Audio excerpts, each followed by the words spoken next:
Predator versus Pilot. Let's go over some differences that I'm discovering. Front plate here, a little more beefy, feels a little more stiff, both laterally this way than this one. You see there's a lot more flex here. It's adjustable just on the Predator. You can, kind of hard to see, but you can make it a little bit bigger. In my opinion, it's already quite big. Maybe if you have protection underneath or really beefy calves, you might make it bigger.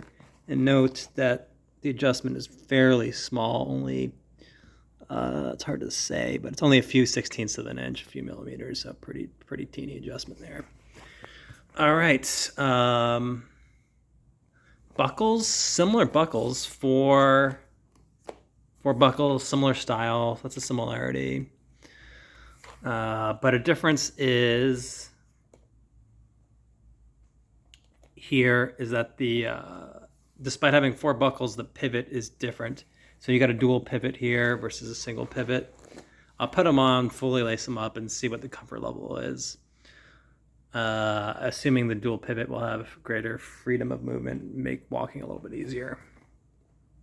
Another difference. So they both have rubberized sides to grip the bike. Predator's noticeably grippier. It's like, maybe you can hear that. Well, it's sounding grippy, but it just doesn't feel as grippy, honestly.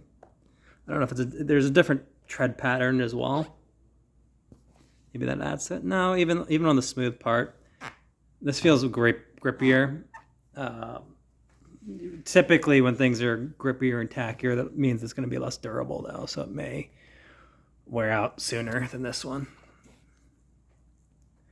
This is still decently grippy, but definitely this feels just tacky. It feels like it's like a crawling tire or something. Let's look. Rear. Both have protection in the rear. Similar story to the front, where the Preds feel firmer plastic. Maybe it's a different type of plastic. Maybe it's just a thicker sheet contributing to that. You can see the shape is a little different too. So yeah, I do think the Predators offer a little more protection there. One major difference from the Predator here is, let me unbuckle this, and you'll notice the construction is quite a bit different, where there's like this area of the boot can pull entirely back. So it can make getting in and out a little bit easier. There's also two Velcros here. When on the Pilot, there's only one. So that could be helpful, getting in and out. That's kind of hard to do with one hand, and I got the bottom buckles on, preventing me from getting out. But yeah, obviously, we're getting out, you take the bottom buckles off. Could be helpful if you want a little bit more mobility. Sure, you have the dual pivot, but even you have more mobility when it's kind of undone like that. But, maybe that's helpful for you. You're taking a quick break and maybe a lunch break and then get back into things.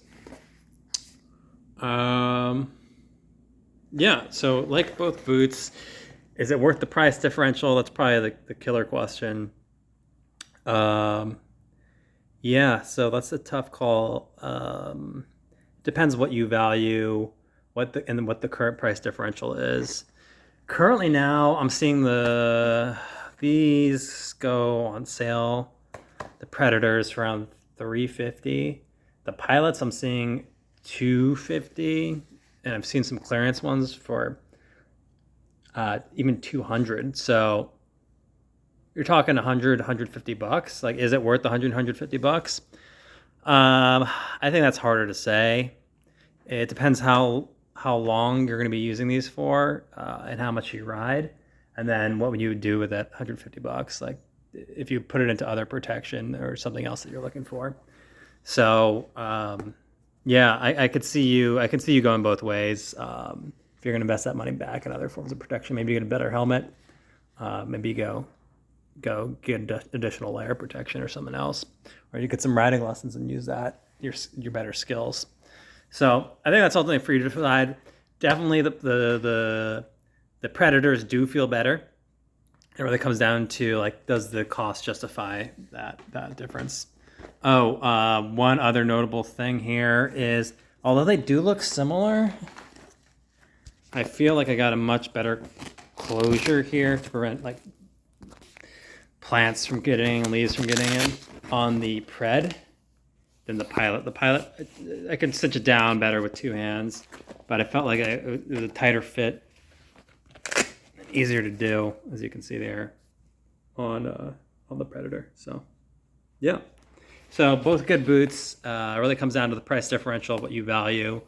I'll also note we didn't flip over the soles, but they do have a different sole pattern there. Obviously got the metal tip here.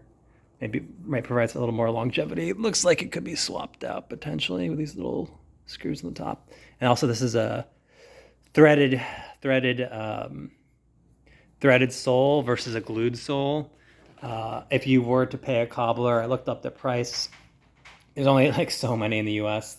that do motocross and dirt bike boots, so they're few and far between. But I think it costs about $200.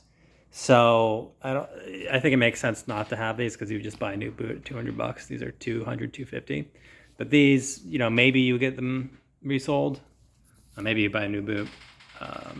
So I would call it like a wash, given the different price points here. So, yeah. So, quick summary: what to think about. Higher levels of cheaper price, higher levels of protection, dual pivot versus single pivot. Stitched versus glued sole, slightly grippier rubber, less grippy, better gasket seals here or seal versus this one. Other than that, similarities, quite a few similarities. The buckles, their overall strength, and then one other difference is back slightly stronger here, a little more protection here. So that is it. Review of the Forma Pilot and the Forma Predator, and this is the Predator 2. Thanks.